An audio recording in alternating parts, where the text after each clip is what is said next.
Buenas noches, Arayal Room.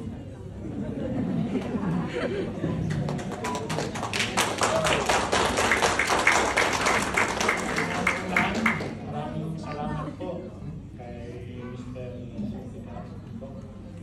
Thank you for inviting me, making me part of this celebration. We'd also like to thank my colleagues from the embassy, Vice Consul Mustao, Vice Consul Zaba, and Vice Consul Morales, and also si Mr. Lau, Khalil. And of course, nandito rin si Ustad Salah. Thank you. Kapatan, good evening po. And si Sheikh, good evening. So, Eid Mubarak po sa lahat. Wala na pong actually maitagdag kung ang pinag-usapan na yung kahulugan at layunin ng Pagdilata. Sinabi na, numpisan po ni President, no? Nag-elaborate na dito si Dr. Lukahan. So, ang ano ko lang po, hindi ko na alam anong sasabihin ko, sinabi na nila. Pero ganito po, no, bago ako pumunta sa magsing mensahe, may tanong din ako kay Sultika.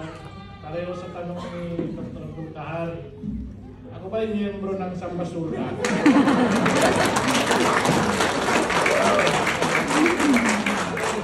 Thank you. So, nandito ako bilang member. Bilang taga-embassy. And bilang miyembro nyo, siyempre nakakatuwa na tayo ay nagsasama-sama, nagtitipon-tipon. Hindi lang dahil sa Ilada, pero dahil tayo ay galing sa isang lugar sa Pilipinas. Tayo ay mga kapitbahay, kakilala, at yung mga suot natin ay talagang makulay. Makulay na suot, makulay na mundo, masaya na. So, alam natin lahat kung nandito tayo sa ibang bansa, tayong mga taga-Sambasura, tayo yung bahagi ng Pilipinas na pwede natin ituring na tulay para sa ibang bansa. Diba? Mula sa Buanga, ng Basilan, Ulo, Tawi-Tawi, kasunod doon, Malaysia na. Diba? Sa lahat ng mga bahagi ng Pilipinas, tayo yung parang tulay. Tayo malapit sa ating kapitbahay. So, alam ko naman, alam nyo, lumaki kayo sa lugar natin sa Sambasura, talagang meron tayong sinasabi connections or yung mga sabi nga connections sa relations sa ating mga kapitbahay, mga kaibigan sa ibang bahagi ng Southeast Asia at ibang bahagi din ng Pilipinas. So parang tulay nga yung Sambasura. Ayun, dito naman, nasa abroad tayo ngayon, tayo rin yung tulay para sa mga Kuwaiti at mga Pilipino. So, sa paraan ng ganito, ating pagsasama, and eventually, meron tayong pagkakataon para ipakita yung kultura natin, hindi lang sa mga Kuwaiti, pero pati sa ating mga kasamang Pilipino. Sana, tulungan niyo ako, gawin natin para makita nila.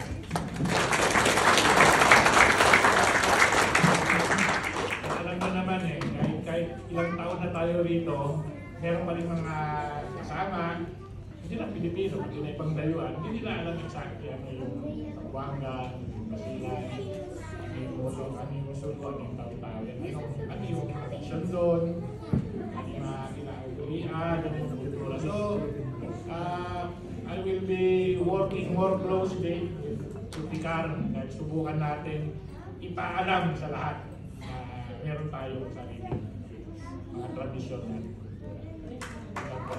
So, isang masaya at mapayapang Ilada. At bago ko tapusin, may konting plug lang. Lumipat na po tayo ng embahada para dun sa iba po nakakaalam. paki-spread the word na lang sa mga ating mga kababayan. Hindi lang sa Basulta, lahat ng Pilipino. Alam nyo. Mayroon ang pinadalang konting link kay Supika, i-share niya na lang.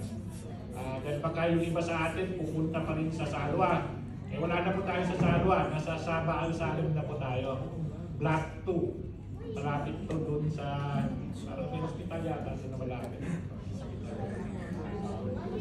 So, yun lang po. At ang isang event pa po tayo, kung interesado kayo sa June 30, yung Balik Saya. Okay? At kung meron po sa inyong kailangan ng consular services, katulad ng passport renewal, notarial, contract verification, meron din po sa June 30 kahit half-day.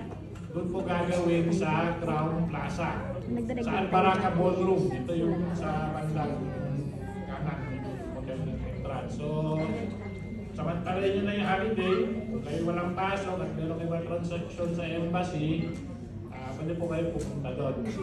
Yung paglipat po ng embassy sa bagong lugar, sana, maano na po natin, mabibigyan na natin ng sapat na lugar para sa mga serbisyo para sa ating mga kababayan. At hindi lang sapat na lugar, at bibigyan tayo ng kakayahan para dagdagan pa kung ano pa ibang serbisyo na kailangan nyo po. At ulitin ko lang po, hindi lang ito para sa taga Salmasulta, hindi lang ito para sa taga Salbuanga, pero para sa lahat ng mga bayan, lagi po kaming bukas para sa inyong mga gusto nyo ipaabot sa amin. Kahit inyong mga problema, inyong mga pangangailangan, ipaabot po sa amin. We are going to try to expand our presence sa social media at ibang platform na coming days para mas madali para sa inyo makaabot sa amin pagkapag-connect. Babalik tayo ng connection. Ito naman yung connection ng embassy at yung ating mga Pilipino. Layunin din natin na paggandahin nyo.